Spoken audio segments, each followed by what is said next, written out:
আল্লাহ বলেন, এ গোলাম, ওই বীর্যটাকে আমি আল্লাহ সংরক্ষিত মেশিনের মধ্যে রেখে ক্ষান্ত হয় না, এর মধ্যে আমি আল্লাহ কারিগরি করছি। কারণ পানির মধ্যে কারিগরি করার, পানির মধ্যে আর্ট করার, পানির মধ্যে নকশা করার ক্ষমতা পৃথিবীর কারো নাই, একমাত্র কেবলমাত্র কার আছে? আরো জোরে বলতে হবে কার? তিনি যাকে ইচ্ছা যেভাবে ইচ্ছা সেভাবে বানান, ঠিক কিনা বলেন? किस्मत किया हर शय को क़स्साम अज़ल ने, किस्मत किया हर शय को क़स्साम अज़ल ने, जिस चीज़ को जिसके लिए काबिल नज़र आया, बुलबुल को दिया नालवा परवाना को जलना, बुलबुल को दिया नालवा परवाना को जलना, गम हमको दिया सबसे जो मुश्किल नजर आया, गम हमको दिया सबसे जो मुश्किल नजर आया, ऐशो इशरत के लिए इंसान नहीं, याद रखे तू बंदा है मेहमान नहीं। अल्लाह বলেন, গোলাম তোমাকে চিন্তা শক্তি দিয়েছি গোলাম, তোমার মধ্যে আমি আল্লাহ সবচেয়ে শ্রেষ্ঠত্বের জিনিস দিয়েছি, যা কোনো কিছুর মধ্যে আমি আল্লাহ দেই নাই। কোন হাইওয়ান আর জানোয়ারের মধ্যে শক্তি দেই নাই, কোন পশুর মধ্যে শক্তি দেই নাই। তোমার মধ্যে আমি আল্লাহ চিন্তা চেতনা দিয়ে চিন্তা শক্তি দিয়েছি। তুমি একটা বার চিন্তা করো, যেই পানির মধ্যে পৃথিবীর কেউ কোনো নকশা করতে পারে না, আমি আল্লাহ 40 দিন পর পর তোমার মধ্যে পরিবর্তন ঘটাইছি। এই পানিটাকে আমি আল্লাহ 40 দিন পর জমাট রক্ত বানাইলাম, আল্লাহু আকবার।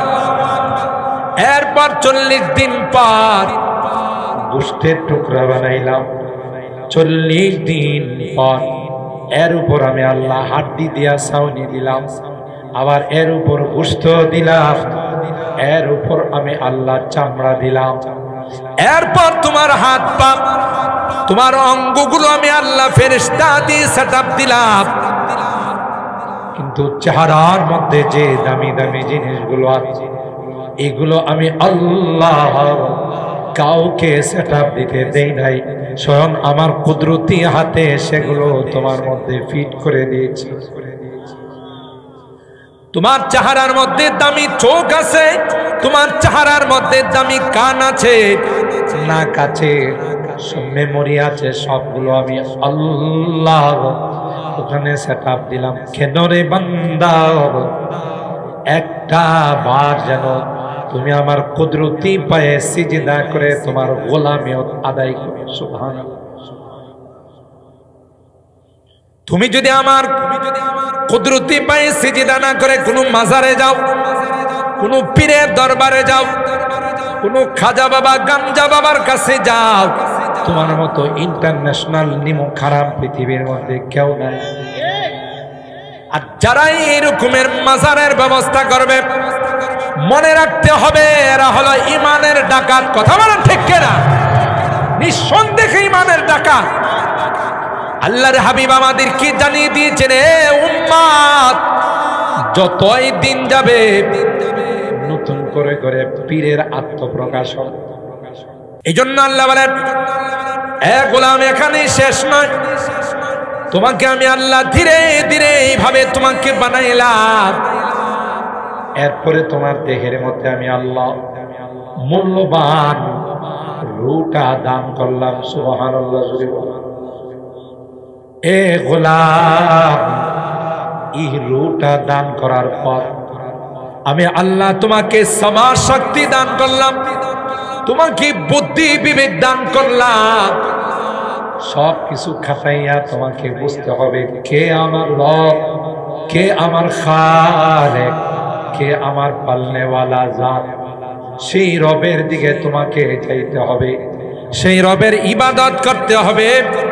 আল্লাহ কই তোমাকে বড় মায়া করে, বড় স্নেহ আর মমতা দিয়ে আমি আল্লাহ তোমাকে বানাইছি গোলাম। তুমি যখন আমার কুদরতি পায়ে সিজদায় পড়ে যাও, তুমি যখন আমার কুদরতি পায়ে বলো সুবহানা রাব্বিয়াল আ'লা, আমার রব, আমার আল্লাহ তিনি পবিত্র, তিনি সবচাইতে উঁচা, তার সমপরিমাণ কেউ হতে পারে না। এ গোলাম, তুমি যখন আমার ঘরে প্রবেশ করো, আল্লাহু আকবার বলো, তুমি যখন আমার ঘরে প্রবেশ করো গোলাম, ঘরে প্রবেশ করার আগে বাড়ির থেকে যখন বের হও, প্রতিটা কদমে কদমে আমি আল্লাহ তোমার জীবনের একটা করে গুনাহ মাফ করে দিই, আর একটা করে সওয়াব তোমার আমলনামায় লিখে দিই। মসজিদে আমার ঘরে যখন তুমি প্রবেশ করো বলো আল্লাহুম্মা ইফতাহলি আবওয়াবা রাহমাতিক, এ মালিক আমি রহমতের ভান্ডারে চলে আসলাম, রহমতের দুয়ারগুলো আমার জন্য তুমি খুলে দাও। সাথে সাথে আল্লাহ কয় তোর দোয়া করতে দেরি হয়, আমি আল্লাহ রহমতের ভান্ডার খুলতে দেরি হয় না। শুধু তাই নয়, একদল নূরের ফেরেশতাকে আমি আল্লাহ লাগাই রাখি, যারা তোর জন্য দোয়া করে আল্লাহুম্মা গফির লাহু, আল্লাহুম্মা রহমহু, আল্লাহ তোমার এই গোলামের জীবনের গুনাহগুলো মাফ করে দাও। আল্লাহ তোমার এই গোলামের উপর তুমি আসমান থেকে রহমত বর্ষণ করো। আল্লাহু আকবার। এই জন্য খায়রুল বিকায়ে মাসাজিদুহা ওয়া শাররুল বিকায়ে আসওয়াকুহা, পৃথিবীর মধ্যে সবচেয়ে শ্রেষ্ঠ জায়গা কোনটা? বলেন বলেন কোনটা? মসজিদ, আল্লাহর ঘর। আয়াতিন وَأَنَّ الْمَسَاجِدَ لِلَّهِ فَلَا تَدْعُوا مَعَ اللَّهِ أَحَدًا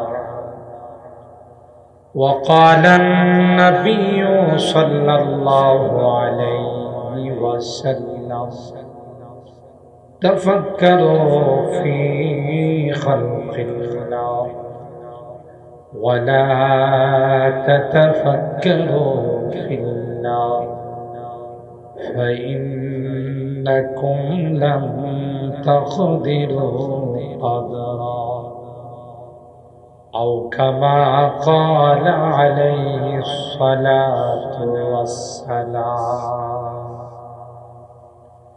بارك الله لنا ولكم في القرآن العظيم ونفعنا وإياكم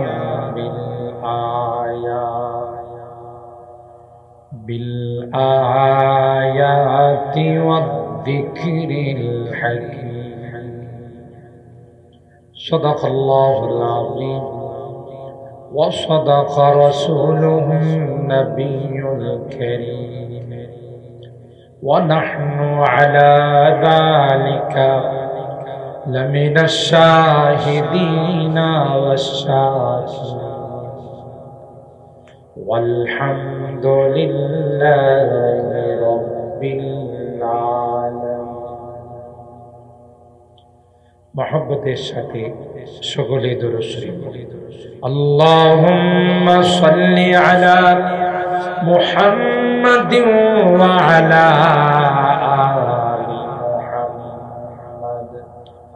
كما صليت على إبراهيم وعلى آل إبراهيم إنك حميد مجيد. اللهم بارك على محمد وعلى كما باركت على إبراهيم وعلى آل إبراهيم إنك حميد مجيد أنت يا ريح الصبا إلى أرض الحرم أنت يا ريح الصبا يوما إلى أرض الحرم بلغ سلامي ضلدة فيها النبي المحترم بلغ العلا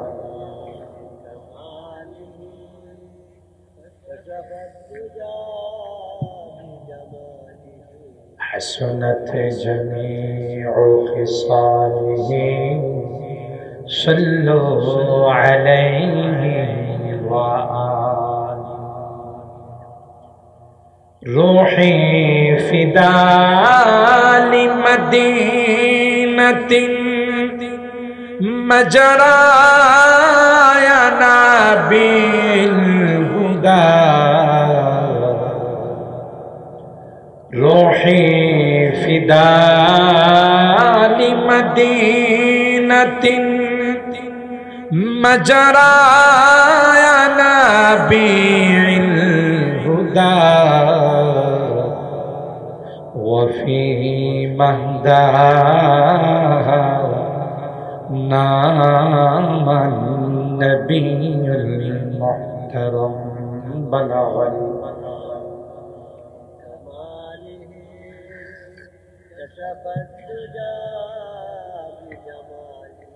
حسنت جميع خصاله صلوا عليه وآله اللهم صل وسلم دائما أبدا على حبيبك خير الخلق كلهم الحمد لله ثم الحمد لله সাতিয়ান গলির বাড়ি যুব সমাজ ও জামে মসজিদের উদ্যোগে আয়োজিত 17তম বার্ষিক ইসলামী মহাসমাবেশ সম্মানিত সদর হযরতুল আল্লাম আল্লামা শামসুল হক সাতিয়ানি দামাত বারাকাতুহুম উস্তাজুল আসাতিজা পীরে কামেল সিনিয়র শিক্ষক জামিয়া ইসলামিয়া ইউনুসিয়া ব্রাহ্মণবাড়ি সহ সভাপতি হিসাবে উপস্থিত আছেন ঐতিহ্যবাহী তাজুল উলুম মালিহাতা মাদ্রাসার সম্মানিত শেখুল হাদিস ও মুহতামিম হযরতুল আল্লাম আল্লামা আবুল কাসেম সাহেব উপস্থিত আছেন উস্তাজুল আসাতিজা শেখুল হাদিস হযরতুল আল্লাম আল্লামা মারিফত আলী সাহেব খতিব সাতিয়ান কেন্দ্রীয় জামে মসজিদ ও নাজিমে তালিমাত জামিয়া তাজুল উলুম মালিহাতা মাদ্রাসা আরো উপস্থিত আছেন উস্তাদুল হুফাজ ওয়াল কুররা আমার উস্তাদ মুহতারাম হযরত আলহাজ হাফেজ মুশাররফ হুসাইন সাহেব পরিচালক আব্দুল গফুর তাহফিজুল কোরআন মাদ্রাসা সাতিয়া হযরত উলামায়ে কেরাম বেরাদারান ইসলাম পর্দার আড়ালের মা ও আল্লাহ পাকের দরবারে লাখো কোটি শুকরিয়া যে রব্বে কায়নাত পবিত্র শাবানুল মুআজ্জম মাসে 3 তারিখ দিবাগত 4 তারিখের রাতে আজকের এই জান্নাতি বরকতি মাহফিলে আমাদের কিছু মানুষকে আসার বসার এবং কোরআনে কারীমের মূল্যবান নসিহা শোনার তৌফিক দান করেছেন এইজন্য অন্তরের অন্তঃস্থল থেকে কালিমাতুশ শুকর আদায় করি জোরে সুরে বলি আলহামদুলিল্লাহ আর একটু জোরে বলি আলহামদুলিল্লাহ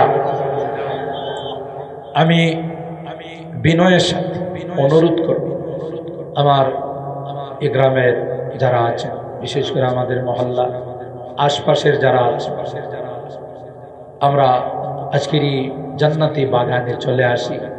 ইতিমধ্যে আমাদের মসজিদের ইমাম হযরত মাওলানা মুফতি আব্দুল বাসির ঘোষণা দিয়েছেন, আমাদের আজকের মাহফিলের যিনি মধ্যম প্রধান আকর্ষণ, আন্তর্জাতিক খ্যাতি সম্পন্ন মুফাসসির কোরআন, অত্যন্ত সুমধুর কণ্ঠের অধিকারী, চমৎকার আলোচনা করে থাকেন আমার অত্যন্ত স্নেহের, যার মাদ্রাসায় আমি গিয়েছি, অনেক মুজাহাদা করে, অনেক কোরবানি, অনেক বাতিলের সাথে মোকাবেলা করে একটি বিশাল প্রতিষ্ঠান তিনি কায়েম করেছেন। তিনি আর কেউ নন, আমাদের সকলেরই সুপরিচিত ব্যক্তিত্ব হযরতুল আল্লামা হাফেজ কারি শোয়েব আহমদ আশরাফি দামাত বারাকাত। অনেক শ্রদ্ধা করেন, সেই জন্য তিনি আসার সাথে সাথেই চলে আসছেন। আমাকে বলছেন যে হুজুর আমি অন্য কোনো প্রোগ্রাম তেমন রাখি নাই, যেহেতু আপনার প্রোগ্রাম, তাই আমরা আর বিলম্বিত না, সময় এদিক সেদিক নষ্ট না, প্যান্ডেলের মধ্যে চলে আসি। আবহাওয়াটাও খুব সুন্দর, না গরম না ঠান্ডা। কি বলেন, কিছুদিন আগেও যে ঠান্ডা ছিল, এখানে বসলে তো উত্তরের হাওয়া দিয়ে আপনাদেরকে উড়াই দিই, কিন্তু আজকের এই আবহাওয়াটা অনেক সুন্দর, চমৎকার। আলহামদুলিল্লাহ, পরিবেশ ভালো, মাসটাও সুন্দর, আয়োজনটাও সুন্দর, সাউন্ড সিস্টেমও সুন্দর, ঠিক না? অনেক সুন্দর আওয়াজ হচ্ছে, ক্লিয়ার। তো সকলের সহযোগিতায় মাহফিলটা অনেক চমৎকার। শুধু একজনের দ্বারা মাহফিল চমৎকার হয়, প্যান্ডেল, মাইক সিস্টেম, এবার আলোচক বৃন্দ, আপনারা যারা সবচেয়ে বেশি মাহফিল চমৎকার হয় শ্রোতাদের দ্বারা, ঠিক কিনা বলেন? বক্তা যদি এসে দেখে প্যান্ডেল কানায় কানায় শ্রোতা দিয়ে ভরে গেছে, তখন বক্তার ভিতর থেকে আলোচনা এমনিতেই চলে আসে। তাই এখনো যারা আসে না, হয়তো কেউ কেউ নামাজের পর খাওয়া দাওয়া করার জন্য একটু ঘরে গেছি, বাড়িতে গেছি, আমরা দেরি না করে চলে আসি। আজকে খাওয়া না হয় একটু খাইলাম। আজকে রুহের খানা, কি বলেন, ঠিক কিনা? বডির খানার চাইতে রুহের খানার দাম কম না বেশি? বেশ, এখানে রুহের খোরাক বিতরণ হবে। তাই সকলকে আবার অনুরোধ, চলুন আমরা বসে কোরআনের কিছু আলোচনা শুনি। আল্লাহ আমাদেরকে আসার বসার তৌফিক দান করুন, বলুন আমিন। সম্মানিত সুধী, আমি প্রথমত কোরআনুল কারীমের 21 নম্বর পারার সূরা আর-রূম এর 20 নম্বর আয়াতে কারিমা তেলাওয়াত, দ্বিতীয়ত 29 নম্বর পারার সূরা আল জিন এর একখানা আয়াত 18 নম্বর আয়াতে কারিমা তেলাওয়াত, ছোট্ট একখানা হাদিস পাঠ করেছি। আমি চেষ্টা করব আয়াতে কারিমা এবং হাদিসকে সামনে রেখে খুব মুখতাসার আন্দাজ কিছু কথা আপনাদের খেদমতে আরজ করার জন্য আল্লাহ পাকের দরবারে তৌফিক চাই। সকলে বলুন আল্লাহুম্মা আমিন। আরেকটু জোরে বলুন আল্লাহুম্মা আমিন। আমি যে আয়াতে কারিমা তেলাওয়াত করেছি, ওখানে আল্লাহ তাআলা টোটাল 6টি আয়াত, আয়াত নাম্বার 20 থেকে নিয়ে সূরা আর-রূমের 25 নম্বর 6খানা আয়াত আল্লাহ বিভিন্ন আঙ্গিকে তার কুদরতের নিদর্শন নিয়ে আলোচনা। পরবর্তী আয়াতে আল্লাহর ঘর মসজিদ যে অনেক নাম, এই মসজিদ যে একমাত্র আল্লাহর ঘর, আর ইবাদত হবে একমাত্র কার? মাথা নত হবে কার দরবারে? নাকি কোনো পীরের দরবারে, কোনো খাজা বাবা গাঞ্জা বাবার দরবারে? না, মাথাটা শুধুমাত্র একমাত্র কেবল আল্লাহর সামনে নত করতে হবে। ও আন্নাল মাসাজিদা লিল্লাহ ফালা তাদউ মা'আল্লাহি আহাদ। মসজিদ একমাত্র কার ঘর? জোরে বলুন, আল্লাহর ঘর। সিজদা হবে কার? ইবাদত হবে কার? বলুন কার? এই বিষয়ের উপরে কিছু কথা কোরআনে কারীমের আয়াত সামনে নিয়ে আপনাদের খিদমতে আরজ করব ইনশাআল্লাহ। চলুন, সময় যেহেতু শর্ট, এর মধ্যেই ভূমিকা ছাড়াই আলোচনায় চলে যাচ্ছে। শুধু এতটুকুন ভূমিকার মধ্যে বলবো, যখনই রজব মাস চলে আসে, তখন থেকে আল্লাহর হাবিব আমাদেরকে একটি দোয়া শিখাইছে, তাই না? যে দোয়াটা মসজিদের মধ্যে ইমাম সাহেব, খতিব সাহেব আলোচনা করেছেন, আমরা অনেকে মুখস্থ হয়েছি। বলুন আমার সঙ্গে, আল্লাহুম্মা, সবাই বলুন আল্লাহুম্মা বারিক লানা ফি রজব ওয়া শাবান ওয়া বাল্লিগনা রমাদান। আবার বলুন আল্লাহুম্মা বারিক লানা ফি রজব ওয়া শাবান ওয়া বাল্লিগনা রমাদান। যার অর্থ হলো, হে আল্লাহ, আপনি বরকত দান করুন আমাদের জন্য রজব এবং শাবান মাসে। কোন মাসে? রজব এবং শাবান মাসে আপনি রজব এবং শাবান মাসে আপনি আমাদের জন্য বরকত দান। আমিন বলেন। ওয়া বাল্লিগনা রমাদান, এবং অনেক বরকতি মাস, সমস্ত মাসের লিডার, সমস্ত মাসের সরদার, যেই মাসে আল্লাহ 11 মাসের সমস্ত গুনাহ মাফ করে পবিত্র করে দে, এই মাসটার নাম কি? সবাই কয় না? রমজান মাস। ঠিক কিনা বলে? এই রমজান মাস পর্যন্ত আল্লাহ আমাদের হায়াতে আপনি বরকত দান করুন। আমিন বলে। এই দোয়াটা আমরা পড়তে পারবো না ইনশাআল্লাহ। আল্লাহ আমাদের তৌফিক দান করুন। চলুন, আল্লাহ তাআলা প্রথম কুদরতি নিদর্শনে বলেন, অমিন আয়াত, আমার কুদরতি নিদর্শনের অন্যতম নিদর্শন হলো আন খালাকাকুম মিন তুরাব, তোমাদেরকে আমি মাটির দ্বারা বানাইছি। কিসের দ্বারা? সুম্মা ইযা আনতুম বাশার, অতঃপর তোমরা একটি স্বয়ং সম্পূর্ণ কমপ্লিটলি একটি মানুষ হিসাবে তোমাদেরকে আমি আল্লাহ পৃথিবীর মধ্যে বিচরণ করাইছি। সুবহানাল্লাহ। এই আয়াতের মাধ্যমে আমাদের সৃষ্টি ইতিহাস আল্লাহ তাআলা আমাদের সামনে তুলে ধরেছেন। কেন? দুই কারণ। সৃষ্টিকর্তাকে বলুন কে? আল্লাহ। আমাদেরকে বানাইছেন কি দিয়া বানাইছে?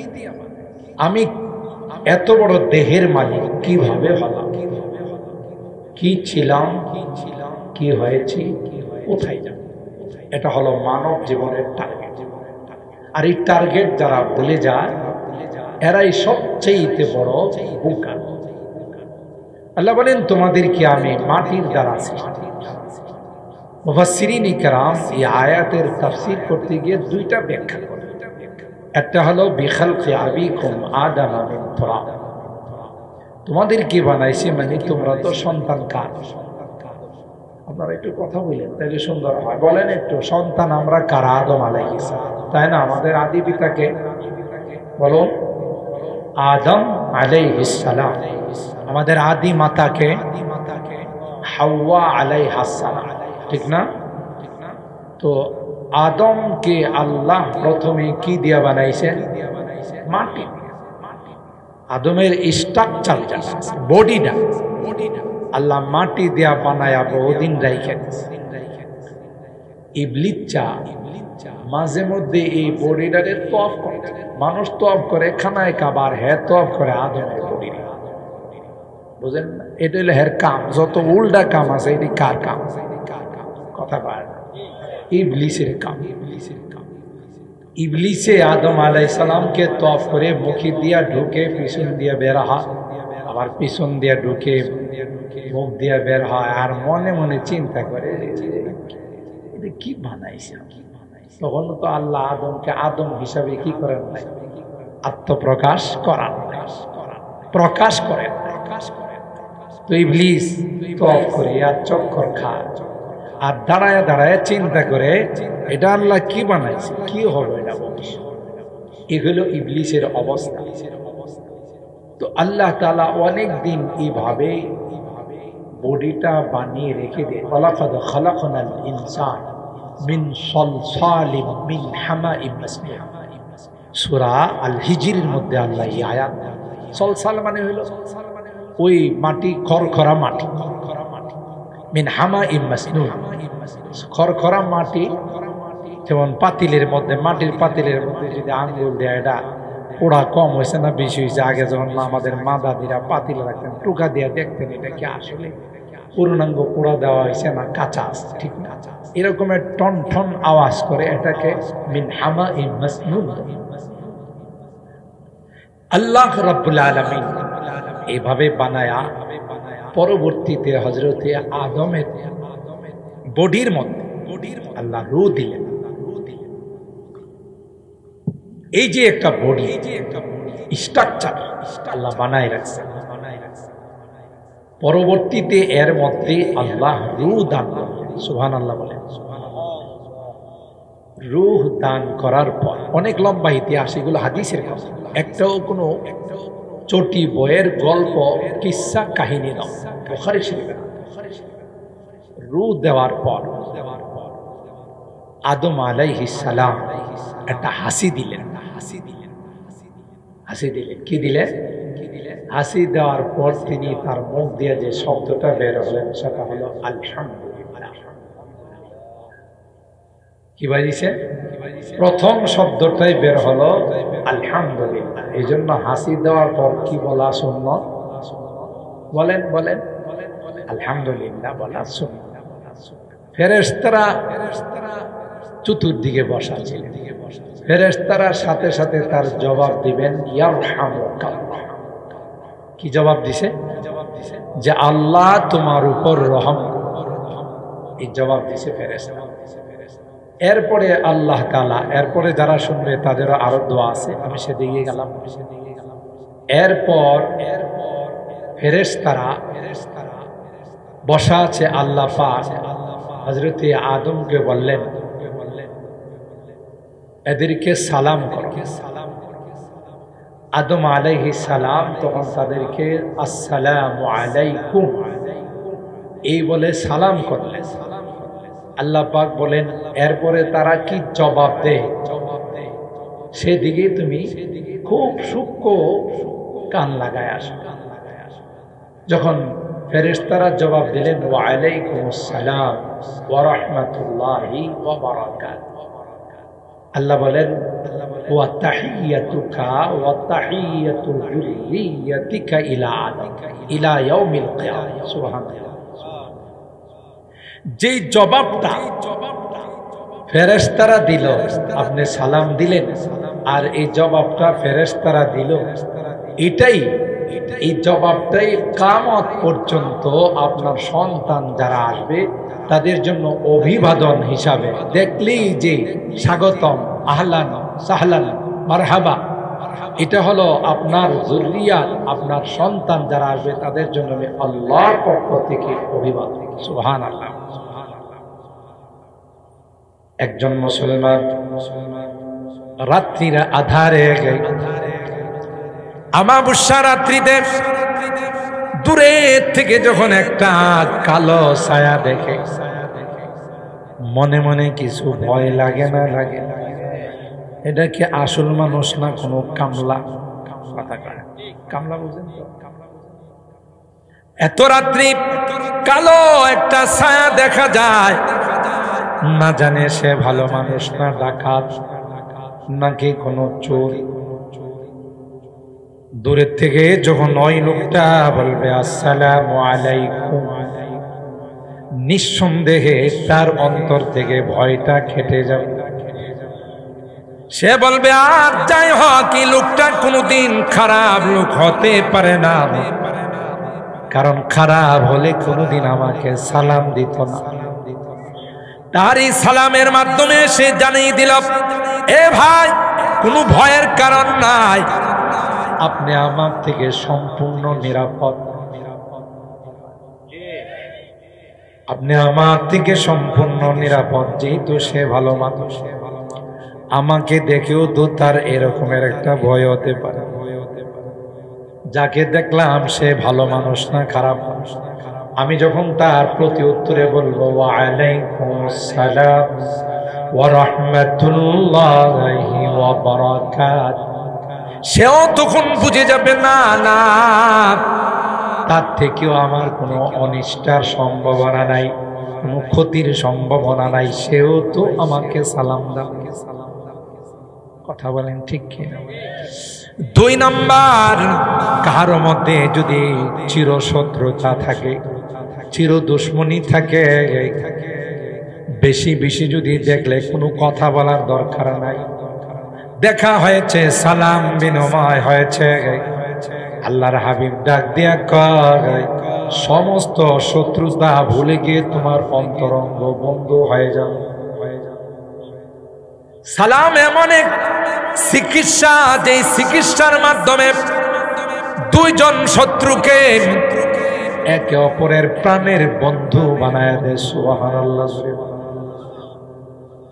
হযরত আদমকে আল্লাহ বানায়া সর্বপ্রথমই অভিবাদন শিখাইলেন আর বললেন আপনার সন্তান যারা কিয়ামত পর্যন্ত আসবে তাদের জন্য আমি আল্লাহ এই অভিবাদনে তাহিয়ায়ে সালাম তাদের জন্য আমি আল্লাহ জরুরি করে দিলাম। আল্লাহ পাক বলেন সেই আদমকে মাটি দিয়ে বানাইলাম, যেহেতু তারই সন্তান তোমরা কিসের তৈরি? বলে বাবা যদি মাটির হয় সন্তান বুধ নূরের হয়, বাবা যদি মাটির হয় সন্তান মনে হয় আগুনের হয় না। বাবা যেই জিনিসের সন্তান সেই জিনিসের, ঠিক কিনা বলে? 2 নাম্বার, মুফাসসিরিনে কেরাম বলেন মা বাবার মিলনের মাধ্যমে 2টা বীর্য বের হয়। বাবার বীর্যটা বের হয় মেরুদণ্ডের হাড্ডি থেকে, মার বীর্যটা বের হয় সিনা থেকে। সূরা তারিখের মধ্যে আল্লাহ বলেন ইয়াখরুজু মিন বাইনিস সুলবি ওয়াত তারাইব ইন্নাহু আলা রাজইহি লাকাদির। আল্লাহ বলেন এ দুনিয়ার মানুষ, ভালো করে তোমার সৃষ্টির ইতিহাসটা তুমি শুনে রাখো। বাবা এবং মার 2 জায়গা থেকে বীর্যটা বের হয়, আমি আল্লাহ ওই বীর্যটাকে একটা সংরক্ষিত মেশিনের মধ্যে রাখি।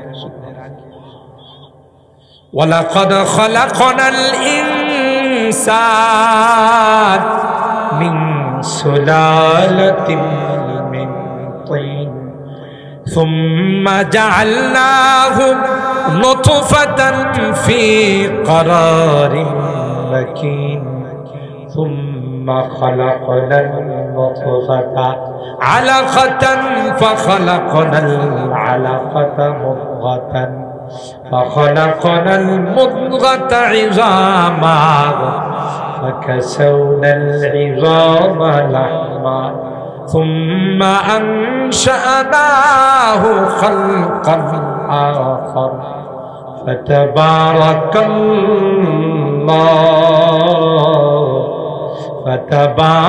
الله أحسن الخالقين। আল্লাহ বলেন এ গোলাম, ওই বীর্যটাকে আমি আল্লাহ সংরক্ষিত মেশিনের মধ্যে রেখে ক্ষান্ত হয় না, এর মধ্যে আমি আল্লাহ কারিগরি করছি। কারণ পানির মধ্যে কারিগরি করার, পানির মধ্যে আর্ট করার, পানির মধ্যে নকশা করার ক্ষমতা পৃথিবীর কারো নাই, একমাত্র কেবলমাত্র কার? আরো জোরে বলতে হবে কার? তিনি যাকে ইচ্ছা যেভাবে ইচ্ছা সেভাবে বানান, ঠিক কিনা বলে? কিসমত কিয়া হর শৈ কো কসামে আজল নে, কিসমত কিয়া হর শৈ কো কসামে আজল নে, जिस चीज को जिसके लिए काबिल नजर आया, बुलबुल को दिया नाला व परवाना को जलना, बुलबुल को दिया नाला व परवाना को जलना, गम हमको दिया सबसे जो मुश्किल नजर आया, गम हमको दिया सबसे मुझे मुश्किल नजर आया। প্রত্যেকটা জিনিসকে আল্লাহ বানাইছে যার জন্য যে জিনিসের দরকার প্রয়োজন সেটা আল্লাহ তাকে। সকালবেলা হলে কুকি কি মধুর কণ্ঠে টু টু করে ডাকে, ঠিক না? কি এটাকে কুকিল বলে, মধুর কণ্ঠে।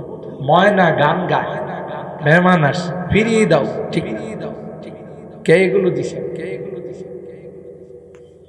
কবি বলতেছেন কিসমত কিয়া হর শাই কো কসাম আজল নে, जिस चीज को जिसके लिए काबिल नजर आया, बुलबुल को दिया नाला वो परवाना को जलना, बुलबुल को दिया नाला वो को जलना, गम हमको दिया सबसे जो मुश्किल नजर आया।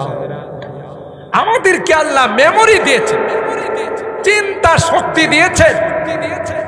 আর আল্লাহ কোরআনে কারীমে বলেন ইন্না ফি খালকিস সামাওয়াতি ওয়াল আরদ ওয়া ইখতিলাফিল লাইলি ওয়ান নাহার লা আয়াতিল লিউলিল আলবাব। তুমি যদি খাওয়ার ঘুমাও, কোনো কিছু যদি চিন্তা না করো, তাহলে তোমার মধ্যে একটা চতুষ্পদ জন্তুর মধ্যে কোনো পার্থক্য, ঠিক কিনা বলেন? ওরাও তো খায়, ঘুমায়, পেশাব পায়খানা করে, তুমিও খাও, ঘুমাও, পেশাব পায়খানা করো, আর মধ্যে তোমার মধ্যে আর কি? না নামাজের সময় নামাজ আছে, না রোজার সময় রোজা আছে। এই যে রোজার মাস আসতেছে, কিছু কিছু আছে এই দেখবেন লাল শালক পর্দার ভিতরে যায়, কথা বলেন ঠিক? কালো পর্দার ভিতরে ঢুকে যায়, পেট বুইরা খায়া টিস্যু দিয়ে মুখটা মুইসা এসে হ্যাঁ বুঝাইতে চায় পৃথিবীর মধ্যে রোজা রাখলে আমি রাখছি, কথা কয়। কারণ আমার ঠোঁট আজকে 2 বছর যাবত শুকাই দিছি, যেভাবে টিস্যু দিয়ে মুছছি, কথা কয়। বাটফার, কথা বলেন ঠিক কিনা? সেটা তুই যে ভিতরে গিয়ে খাইছস, কেউ না দেখলো কে দেখছে? জোরে বলেন, আল্লাহ দেখে নাই? আরেক বাটফার হলো যারা এই হোটেল খোলা রাখে রমজান, কথা বলেন ঠিক কিনা? ওরা হইলো আরেক বাটফার। তুমি জানো না রমজানের হুরমত নষ্ট করলে, রমজানকে বেইজ্জত করলে আল্লাহ এমন রোগ তোমারে দিবে, ব্রাহ্মণবাড়িয়া চিকিৎসা নয়, ঢাকা থেকেও চিকিৎসা পায়। কথা বলেন ঠিক কিনা? কারণ রমজানের ইজ্জত নষ্ট করছো। আল্লাহ কয় ঠিক আছে, তোর খবর আছে। ব্রাহ্মণবাড়িয়া টেস্ট করছে, ডাক্তাররা কই রোগী পায় না, রেফার করছে ঢাকা, ঠিক কিনা বলেন? ওখানে গিয়েও টেস্ট করতে করতে জীবন শেষ। ওই যে ব্যবসা করছে রমজানে, আল্লাহকে তোর ব্যবসা দেখাই, ঠিক না? ব্যবসা দেখাই, সাবধান, রোজা রাখো না এক অপরাধ, আবার আরেকজনকে রোজা না রাখার ব্যবস্থা করে দিছো, ডাবল অপরাধ। কথা বলেন ঠিক কিনা? ডাবল অপরাধ করে রমজানের হুরমত নষ্ট করে, ইজ্জত নষ্ট করে। মনে করো না তুমি পার পায়ে যাবা, তোমার দোকান এলোমেলো হয়ে যাবে, তছনছ হয়ে যাবে, তোমার সংসার তছনছ হয়ে যাবে। কথা বলেন ঠিক কিনা? তো এই যে শুধু খাওয়া, ঘুমানো, আরামায়েশ করার জন্য আল্লাহ দুনিয়াতে পাঠান, ঠিক কিনা?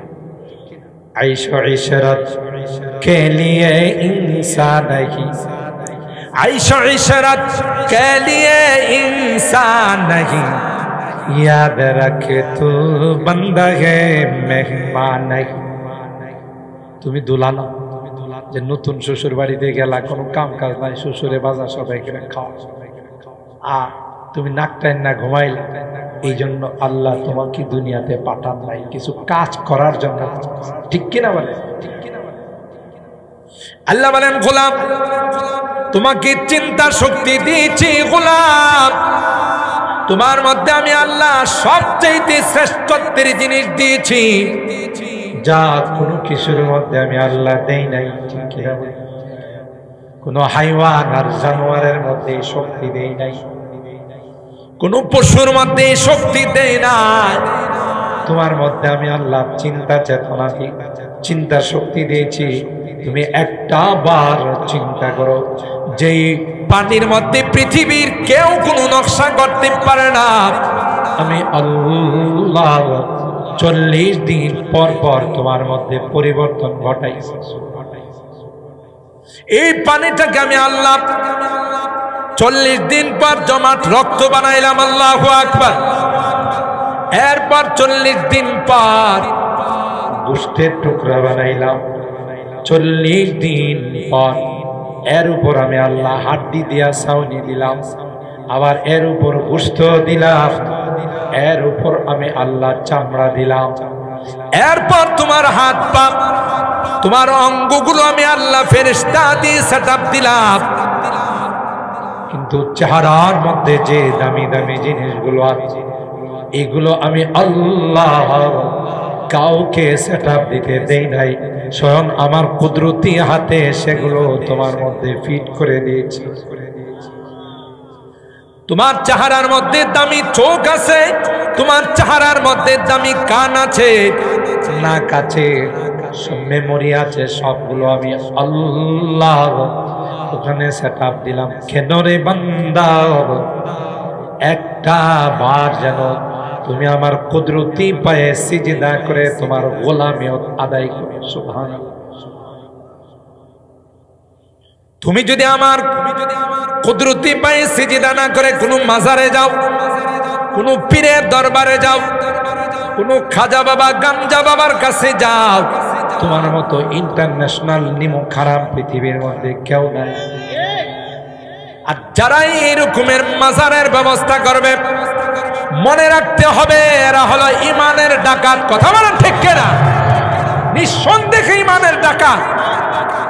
আল্লাহর হাবিব আমাদের কি জানিয়ে দিয়েছেন, এ উম্মাত, যতই দিন যাবে নতুন করে করে পীরের আত্মপ্রকাশন। মাদ্রাসায় লেখাপড়া করে নাই, এলেম কালাম কিছু জানে নাই, হঠাৎ পীর হয়ে গেছে, কথা পায় গেছে। এরকমের পীর তো বাংলাদেশে নাই বললেই চলে। এক পীর তার নামের মধ্যে লাগাইছে মুজাদ্দেদে জামান, যার বাংলা অর্থ হলো নতুন আকৃতিতে পীর হয়ে আইছে। কারণ আগের মানুষ জানতো পীর হইলে তার লম্বা জুব্বা থাকে, কথা পায়, লম্বা দাড়ি থাকে, বড় আল্লাহওয়ালা হয়, বুজুর্গ হয়। আর হ্যাঁ, পীর হইছে প্রতিদিন 2 বার করে মুখশিফ করে, হারামের ব্যবসা করে, সুদের ব্যবসা করে। কথা বলেন ঠিক কিনা? নারী নিয়ে নাচানাচি করে, ঠিক কিনা বলেন? জায়েজ আছে? কোন পীরের দরবারে কোন মহিলা বেপরদায় যাইতে পারে, আর যদি বেপরদায় যায় বুঝতে হবে এটা পীর নয়, শয়তানের খালাতো ভাই। কথা বলেন ঠিক কিনা? এটা কি আমার কথা না কোরআনের কথা? তাইলে এরা যদি বিভিন্ন নামে পীর হিসাবে আত্মপ্রকাশ করতে চায়, পীর হিসাবে দাবি করে, অথচ 5 ওয়াক্ত নামাজ জামাতের সাথে পড়ে না, তার গায়ে কোথাও কোনো সুন্নত নাই, এটা কি পীর না ইমানের ডাকাত? সবাই কয়, জোরে বলেন, পীর না ইমানের ডাকাত? ইমান হরণ করার জন্য। কারণ আপনার কদমের মধ্যে একটু কদম বসি যদি করাইতে পারে, আপনাকে শিরিকের মধ্যে লিপ্ত। এই জন্য ইসলাম কদম বসিকে অ্যালাউ করে। ইসলাম শিখাইছে প্রথম দেখলি সালাম, কথা কয়, এরপরে মুসাফা, এরপরে মুআনাকা। ইসলাম কথা বলেন না এই যে তুমি কদম বসি করো, পীরের পায়ে সিজদা করো, পীরের কদমের মধ্যে চুমু খাও। কথা বলেন ঠিক কিনা? এটা বড় দামি। এই দামি কপালটা একমাত্র, কেবলমাত্র, শুধুমাত্র আল্লাহ ব্যতীত কাহার উপায়ে এটাকে নত করার কোনো পারমিশন নাই। কথা বলেন ঠিক কিনা? আছে?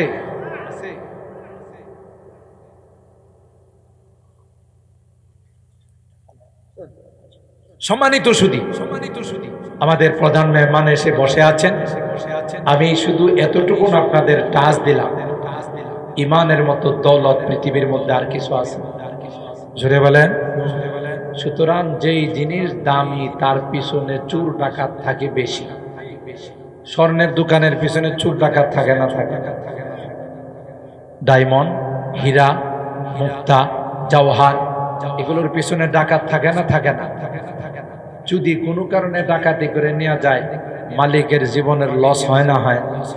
আমার আপনার জিন্দেগির সবচাইতে বড় দামি জিনিস হলো ঈমান। কথা বলেন ঠিক কিনা?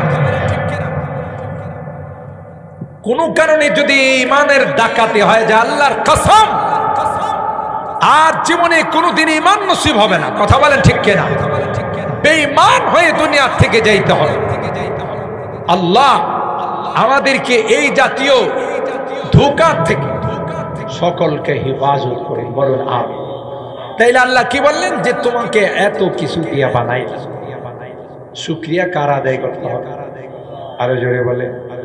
শুধু কি বানাইছে না, আমার খাবারের ব্যবস্থাও করছে। আমি আমার অনেক বয়ানে বলি, মার পেটে থাকতে এক সিস্টেমে আল্লাহ খাওয়াই, দুনিয়াতে আসার পর আরেক সিস্টেম।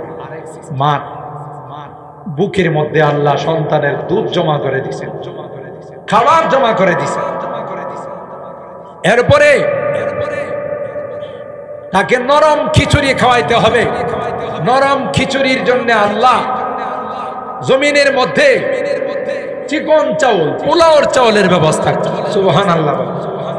আল্লাহ কই এই নেমো খারাপ সব দিলাম আমি, মার পেটও খাবার দিলাম আমি, দুনিয়াতে আসার পরও তোর রিজিকের ব্যবস্থা আমি করলাম, আর তুই সিজদা দিবে আর প্রণাম করবে আরেকজনের, তুই তো আসলে নিমুখ খারাপ। কথা বলেন ঠিক? এই জন্য আল্লাহ বলেন, এ গোলাম এখানেই শেষ নয়, তোমাকে আমি আল্লাহ ধীরে ধীরে এইভাবে তোমাকে বানাইলাম। এরপরে তোমার দেহের মধ্যে আমি আল্লাহ মূল্যবান রূহটা দান করলাম। সুবহানাল্লাহ। এ গোলাম, এই রূহটা দান করার পর আমি আল্লাহ তোমাকে সমাজ শক্তি দান করলাম, তোমাকে বুদ্ধি বিবেক দান করলাম। সব কিছু খাটাইয়া তোমাকে বুঝতে হবে কে আমার রব, কে আমার খালেক, কে আমার পালনেওয়ালা জাত। সেই রবের দিকে তোমাকে যাইতে হবে, সেই রবের ইবাদত করতে হবে। আল্লাহ কই তোমাকে বড় মায়া করে, বড় স্নেহ আর মমতা দিয়ে আমি আল্লাহ তোমাকে বানাইছি গোলাম। তুমি যখন আমার কুদরতি পায়ে সিজদায় পড়ে যাও, তুমি যখন আমার কুদরতি পায়ে বলো সুবহানা রাব্বিয়াল আ'লা, আমার রব, আমার আল্লাহ তিনি পবিত্র, তিনি সবচাইতে উঁচা, তার সমপরিমাণ কেউ হতে পারে না। এ গোলাম, তুমি যখন আমার ঘরে প্রবেশ করো, আল্লাহু আকবার বলো, তুমি যখন আমার ঘরে প্রবেশ করো গোলাম, ঘরে প্রবেশ করার আগে বাড়ির থেকে যখন বের হও, প্রতিটা কদমে কদমে আমি আল্লাহ তোমার জীবনের একটা করে গুনাহ মাফ করে দিই, আর একটা করে সওয়াব তোমার আমলনামায় লিখে দিই। মসজিদে আমার ঘরে যখন তুমি প্রবেশ করো, বলো আল্লাহুম্মা ইফতাহ লি আবওয়াবা রাহমাতিক, এ মালিক আমি রহমতের ভান্ডারে চলে আসলাম, রহমতের দুয়ারগুলো আমার জন্য তুমি খুলে দাও। সাথে সাথে আল্লাহ কয় তোর দোয়া করতে দেরি হয়, আমি আল্লাহ রহমতের ভান্ডার খুলতে দেরি হয় না। শুধু তাই নয়, একদল নূরের ফেরেশতাকে আমি আল্লাহ লাগাই রাখি, যারা তোর জন্য দোয়া করে আল্লাহুম্মা গফির লাহু, আল্লাহুম্মা রহমহু, আল্লাহ তোমার এই গোলামের জীবনের গুনাহগুলো মাফ করে দাও। আল্লাহ তোমার এই গোলামের উপর তুমি আসমান থেকে রহমত বর্ষণ করো। আল্লাহু আকবার। এই জন্য খায়রুল বিকায়ে মাসাজিদুহা ওয়া শাররুল বিকায়ে আসওয়াকুহা, পৃথিবীর মধ্যে সবচেয়ে শ্রেষ্ঠ জায়গা কোনটা? বলেন বলেন কোনটা? মসজিদ, আল্লাহর ঘর। আর এই জন্যই তো এখানে এত ফজিলত, এত রহমত, এত বরকত, এত মাগফিরাত। আল্লাহ বলেন এটা পৃথিবীর কাহারও ঘর না, এটা হলো আমি আল্লাহর ঘর। আল মসজিদু বাইতি ওয়াল মাদ্রাসাতু, আল মসজিদু বাইতুল্লাহ ওয়াল মাদ্রাসাতু বাইতি।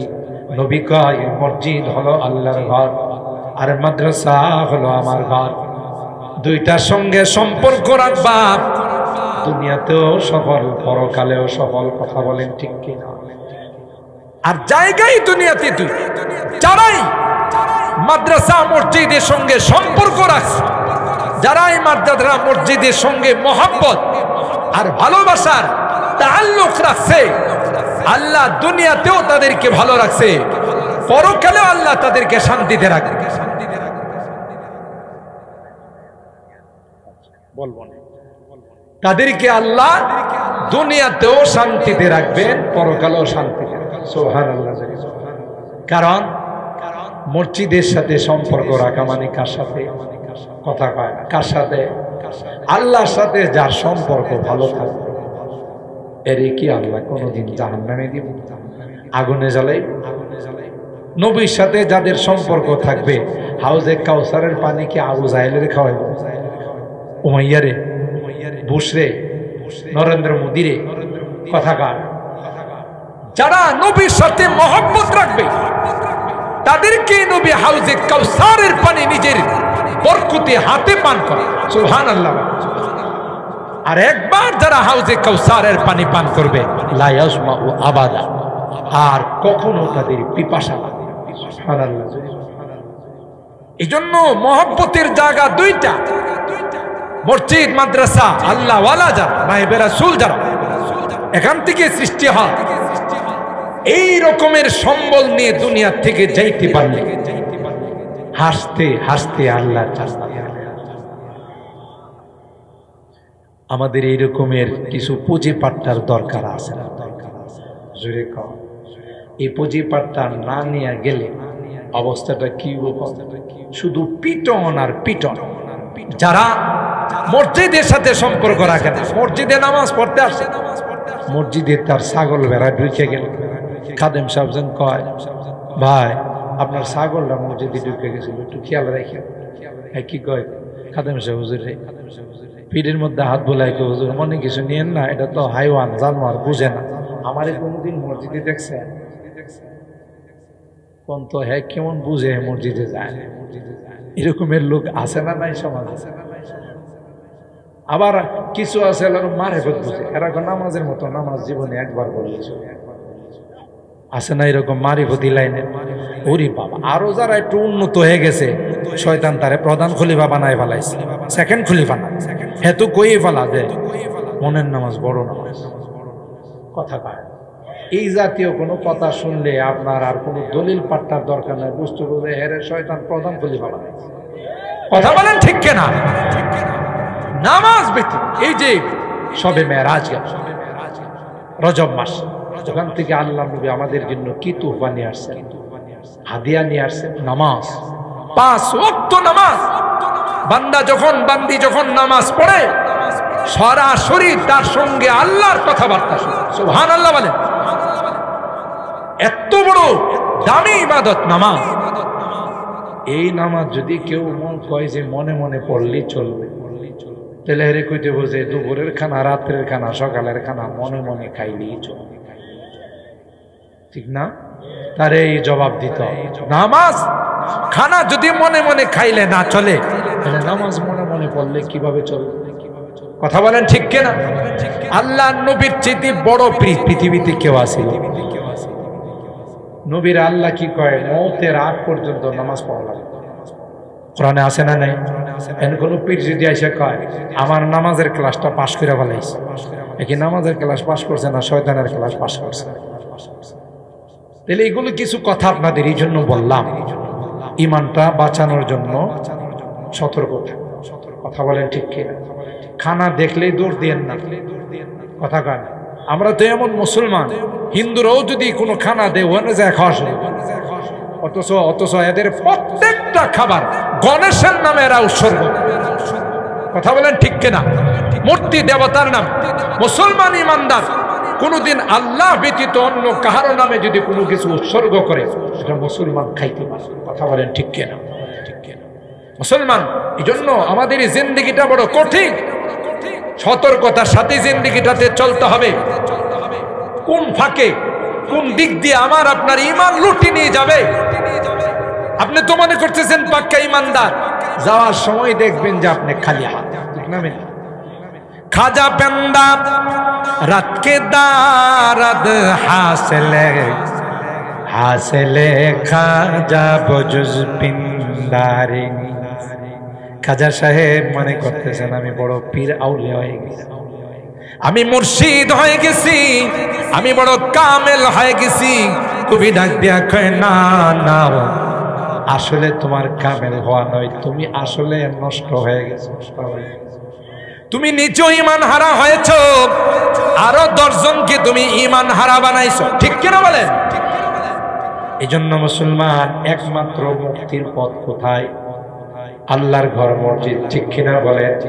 মুক্তির পথ উলামায়ে কেরাম, নায়েবে রাসূল, ওয়ারাসাতুল আম্বিয়া, এরা যেহেতু নবীর নায়েব, নবী 24 ঘন্টা উম্মতের জন্য ফিকির করছে উম্মত যেন জাহান্নামী না হয়। তার নায়েবরাও রাত দিন 24 ঘন্টা ইমানদার মুসলমানদের ইমান যেন কেউ ডাকাতি করতে না পারে, কেউ যেন তার ইমান হরণ করতে না পারে, সেই দিকে তারা সতর্ক থাকে। কথা বলেন ঠিক কিনা? এই জন্য সম্পর্ক রাখবো তো কার সঙ্গে? আল্লাহর সঙ্গে, আল্লাহর ঘরের সঙ্গে, নবীর ঘরের সঙ্গে, নায়েবে রাসূলদের সঙ্গে। ঠিক কিনা বলেন? কি লাভ হবে? যেদিন কেউ আপন বলে স্বীকার করবে, সেদিন এই সম্পর্ক, মসজিদের সম্পর্ক, উলামাদের সম্পর্ক, কোরআনের সম্পর্ক আমাকে আল্লাহর জান্নাতের মেহমান বানাবে। সুবহানাল্লাহ। এজন্য মুহতারাম হাজিরিন, আমরা আলহামদুলিল্লাহ আমাদের বাংলাদেশের মুসলমান মসজিদ প্রিয় এবং মাদ্রাসা প্রিয়। মসজিদের সাথে মাদ্রাসার সাথে প্রত্যেকেরই একটা আন্তরিক সম্পর্ক, একটা ভালোবাসার সম্পর্ক। এই জন্য আমরা যেভাবে পারি ওখানে আমরা শরীক হওয়ার চেষ্টা। ঠিক কিনা বলেন? সবসময় যখনই কোনো আহ্বান আসে, প্রত্যেকটা মসজিদ আলহামদুলিল্লাহ অনেক সুন্দর হয়ে যাচ্ছে, শুধু সবার আন্তরিকতা। আমি যখন সুইলপুর দিয়া ঢুকি, এই যে আমাদের আনসার ক্যাম্পের পাশে যে এরা মসজিদরা করছে, আপনাদের কিল কেমন লাগে? চোখ জোড়াই। কথা বলেন ঠিক কিনা? অথচ পাড়াটা কিন্তু একটা গরিব পাড়া, সবাই জানে, মুসলিম পাড়া বলে এটা। কিন্তু এদের হিম্মত, আমি যখন প্রথমে ওখানে বলি 2টা মেয়ে মসজিদের 2টা গেট দিবে, জানাই দিছে যে আমরা 2 বোনে মিলে 2টা গেট দিই। সুবহানাল্লাহ। আল্লাহ যদি এই আন্তরিকতার সাথে এই দানকে কবুল করে নেন, এটাই তো তার নাজাতের জন্য যথেষ্ট। ঠিক কিনা বলেন? আলহামদুলিল্লাহ আমাদের এই মসজিদ, কলিবাড়ির এই মসজিদ, এটা কাহারো একক সম্পত্তি, একক জিনিস। এটা মসজিদ যেই পাড়াতেই হবে, কোন পাড়াওয়ালারও যদি বলে এটা আমাদের মসজিদ, এটা আমার মসজিদ, এটা ভুল। বাংলাদেশের যেখানে কোনো মসজিদ থাকবে, মসজিদ কার ঘর? প্রত্যেকের সমান অধিকার। একজন রিকশাওয়ালা যদি সামনের কাতারে দাঁড়ায়, প্রেসিডেন্ট আয়েশা তাকে পিছনের কাতারে নেওয়ার ক্ষমতা নেই। কথা বলেন ঠিক কিনা? কারণ ঘর কার? আল্লাহ। মসজিদ হলো আল্লাহর ঘর।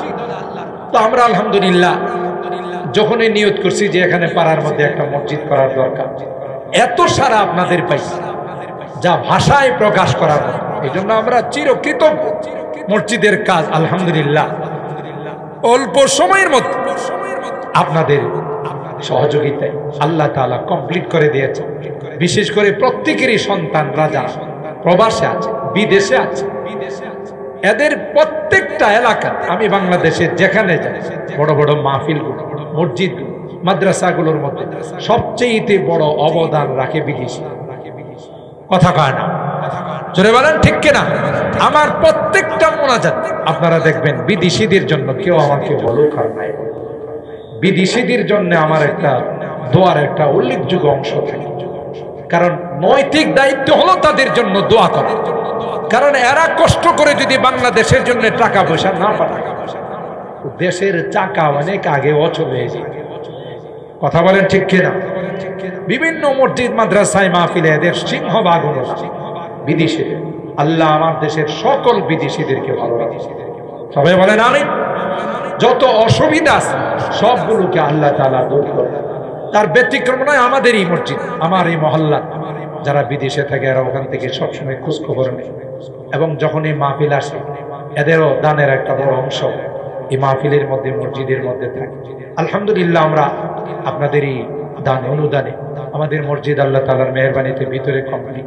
মোটামুটি আমরা একটা মসজিদের পাশে ইমাম সাহেবের রুমও বানাইছি। এখন আমাদের মসজিদের জন্য আমরা চাচ্ছি মুসল্লিদের সুবিধার জন্য একটা উযুখানা বানানোর জন্য